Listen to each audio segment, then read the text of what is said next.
Andito tayo mga bossing sa bodega para i-update ko kayo dahil yung ating Apido Pipe mga boss ay bago na nga pala yung design niya.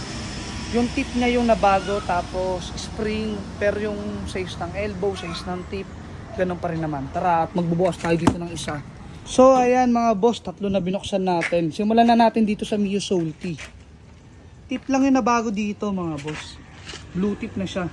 Mas lalo siyang pinaangas.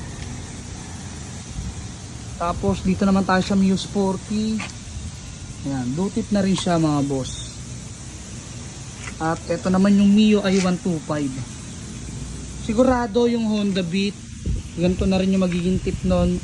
Kaso ngayon mga boss, wala pa tayong stocks. Available natin dito mga boss, Honda Click, Mio Salty, Mio Sporty, Mio i125, V100, Raider, NMAX, XRM 110, 125, Aerox, ADB 160, PCX 160.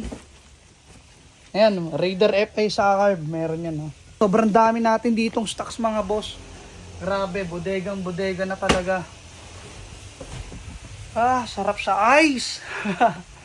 So ayan, sa mga gusto rumoxy dyan ng Apido Pipe, alam nyo na kung saan yung roxihan mga boss. Dito lang yan sa Dasma, Cavite. Pin nyo lang sa map, KCC Moto Parts, Sampaloc 4. Take note mga bossing, ang binago lang pala na tip, yung mga gantong canister, yung may bracket. Pero yung NMAX, Honda Click, PCX, yan, mga ganyang motor mga boss, ganun pa rin yung tip niya, stainless tip.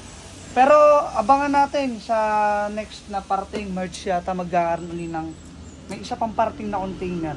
So doon i-update ko na lang kayo mga bossing. Pero para sa akin mas maangas talaga pag blue tip. So ayun lang mga boss. Alam nyo na kung sa Aero Roxy dito lang sa KCC.